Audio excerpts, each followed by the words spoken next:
sa wakas. Sa pagkakataong ito, kailangan ko rin ibuhos ang lahat. Nang sa ganon, hindi naman ako nanonood na lang at walang magawa dito. Sisiguraduhin kong malaki rin na may tutulong ko sa laban na ito. Kaya naman kinakailangan kong palakasin ang abilidad ko. Ganon pala. Ngayon napagtanto ko na. Napakahusay mo talaga, Jane. Napakagaling ng plano mo.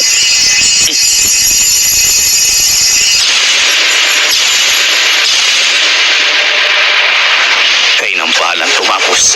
Gon, Kilua!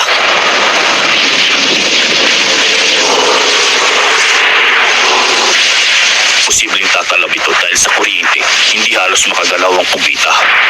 Kaya naman itong pagkakataon para maka-atake ng direkta sa kanya. Mahusay.